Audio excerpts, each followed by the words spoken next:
Mahilig kasi ako sa art.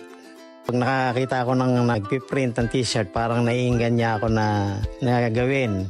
Kasi nga hilig ko yung art. Sa loob po ng 3 dekada, nagsimula po ako nung una sa pasampu-sampung t-shirt na tinatatakan. Siyempre sa una po ganun talaga eh. Pero lumilipas ang taon hanggang sa eto nga po. Etong sa buong Pulila naman po, marami po akong kliyente na nagpapaprint na sa akin. Samahan niyo akong magtatak ng iba't ibang disenyo at magnegosyo dito sa Kitang Kita.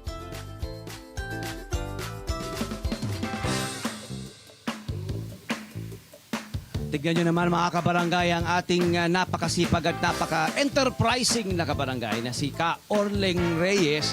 Si Sir Orleng Reyes ay matagal nang nagpapatakbo ng kakaibang negosyong ito, ang silk screen printing sa t-shirt at kung saan-saan pa. Pwedeng shorts o mga malalaki mga tarpaulin at mga streamer. Endless possibilities kapag si Sir Orleng ang gagawa ng inyong mga ipapakomisyon. Ay nakikita natin ngayon yung kanyang ginagawa, kinomisyon siya ng isang organisasyon para gumawa ng mga t-shirt para sa mga bata.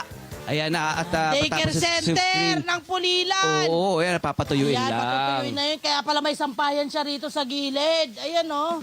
Ang Yun, oh. dami. Mano-mano lahat, my friend. Ha? Tama. At ito ay 33 years na. Wow, taray. 33 taon. Napakahusay ni Tatay Orleng. Tatay Orleng, magandang Good morning, umaga. sir. Magandang umaga po. Pati ka naman sa mga kabarangay Yan po, natin. Sa mga kabarangay natin. Hello po mga kabarangay. Ayan, pakita natin. Ano po itong ginagawa nyo? Ito po yung mga ang ating kliyente, mga daycare center children. Ano po? Ito po ay mga t-shirt nila. Form po ng daycare. Buong Pulilan. Ano po ang ating kwento ng ating negosyo? Ilang taon na po ang ating silk screen business? Bali, 33 years na po ako nagpiprint. So, ibig sabihin, 5 years old lang po kayo nag-umpisa. Batang-bata pa kayo. Tanawa, talaga naman. Pwede, Oo. 33. Di ba? Kasi ang bata pa ni Sir Orleng eh. Sorry, Tatay Orleng, nabigla rin ako eh. Kinabahan naman ako sa 5 years old. Grabe naman. Matindihan talaga ang mga Pinag-usapan namin Iba ka rin eh. Pinag-usapan namin ni Sir Orleng. Sabi ni Sir Orleng, Kuya Tony Pet, pabatain mo ako dun ha.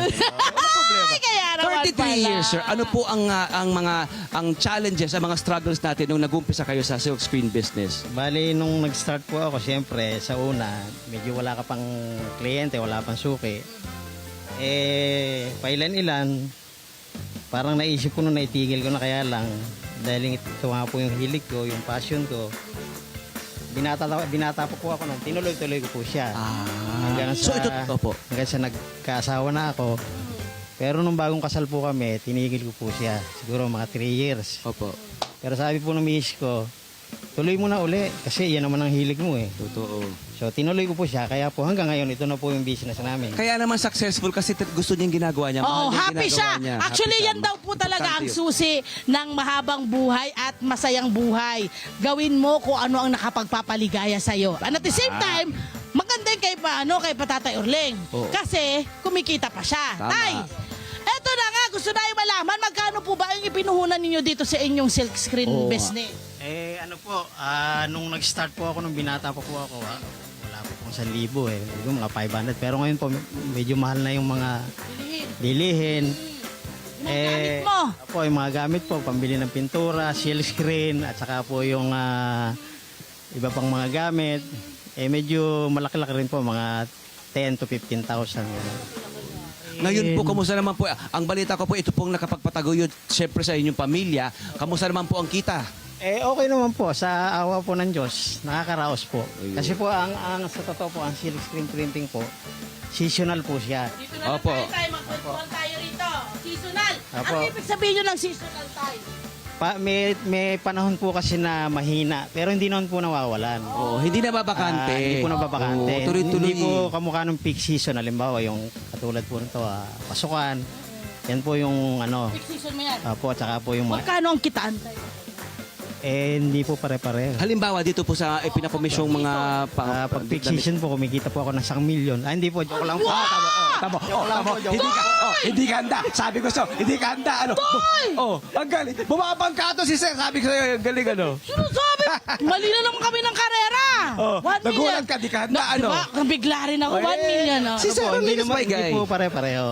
Magkaka- Pagka po, katulad po nitong tanggap po na to, yung sa daycare ng Bumpulilan, yung mga nagre-range po siya ng 40 to 50, gano'n. Ay, okay na rin. Tsaka tayo, ang kagandahan nito, meron kayong isang parang proyekto na consistent sa inyo lang. Apo, Oo, lahat ng daycare daw dito sa sa Bumpulilan po.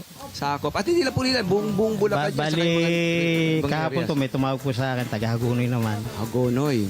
Parang pinakukontrata rin sa akin yung lahat ng daycare doon. Kasi kilala na po kayo eh. Dahil nga po sa inyong, in fairness, ang ganda ng pulido kasi yung trabaho. Oo. Ano ba yun? Gusto kong tanong sa inyo. Bakit umabot ng 33 years po yung inyong business? Ano ho ba ang pinaka-tip po ninyo doon sa mga may ganitong klase rin ng business?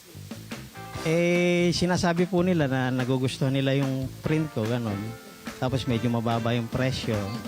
Kasi po, alam mo naman po sa negosyo, pag marami kang kalaban, nagpapababaan siya rin. Ano naman pala kumikita ng 1 million? Oo, hindi malayo. Diba? Hindi malayo. Oo, Abay. talagang, ako naniniwala ako. Ano ho ba yan, Tay? Parang meron ka mga advertise, ganyan. May pa-advertise ka ba? O paano ho yung kumakalat yung inyong Pinapromote. business? Wala po akong bali, yung mga suki ko po, halimbawa nagpa-print sa akin, tapos po may nakakita nung print, nire-recommenda lang po nila. Ganun po. Sabi sa'yo, friend ang ganda ng nagagawa kapag may quality ang mga produktong ginagawa mo Oo para sa kliyente mo. Saka, kakalat at kakalat, yung magandang gawa, yung magandang trabaho, hindi ba? Ito po, sir. ano naman ito, naman po Tay? ito, Ano, sir? bago na po ba ito? Ito po yung heat press. Pagka po DTF po ang tawag doon sa print. Opo. Yan Ipiprint. po ba yung parang mas matibay? Hindi po, mas matibay po ito. Yung silk screen. Ano pa rin pala yung mano-mano? Ito po kasi, yung tinatagal nito, hindi po itatagal yung Mainit, print ah. nito. Yung DTF, yung parang digital transfer, parang transfer. Po, direct to film po Direct yun. to film. Ayun. Ano po ang gagawin nyo? Magsagawa ko. Opo, sample. Sige, mag-sample ho tayo. Kung gusto namin makita paano pa-sample po ninyo. Ayan. Yan ho ay ano nyo. May kliyente nyo po yan.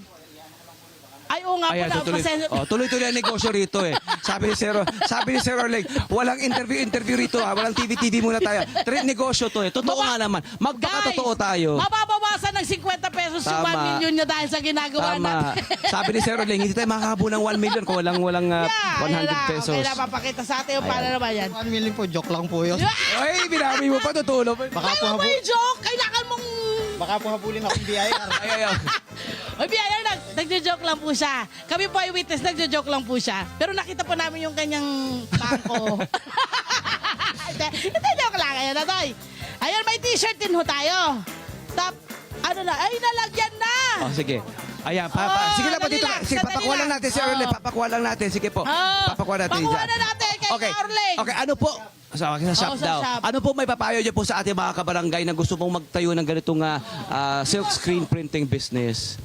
Doon po sa mga gustong mag-business, ang unang-una, kailangan lang, ang dapat hindi natin kalimutan, yung tiwala natin sa Diyos. Tapos po, Mamanalangin lagi, ano? Lagi manalangin. Manalangin! po yun. Manalangin. Dahil po, pag hindi po tayo nagtiwala Mananala- sa Diyos, sa sarili lang natin, walang mangyayari. Totoo yan. Totoo yan. Totoo Tapos yan. po, pag po nandito na tayo, nandito tayo sa business, ang kailangan po natin tiyaga. Kasi pag mainipin po tayo dito sa trabaho na to, hindi ka magtatagal. Sabi ko nga po, pag po ang taong mainipin, hindi po siya Walang maiipin. Walang maiipon. Walang maiipon na 1 million. Wala kayo. Okay. Ayan na. Nilagay na po natin ang kanyang t-shirt. At yung mga t-shirt Yung na to, DTF, Tay, yung galing direct po yan sa mga film kliyente ninyo o sa transfer. inyo yan? ito pong tinatatakan ko, kanila po yung t-shirt. Pwede rin kayo Pero mag-provide. meron pong mga Supply. kliyente na sa akin na po lahat, sa akin ang t-shirt. All in. Ayun. Kayo, pinagawa nyo na yan. Ayan, eto na. Papakita natin. Siyempre, maraming sa tama, Tatay Orling. Love, Tony, Beth, and everything.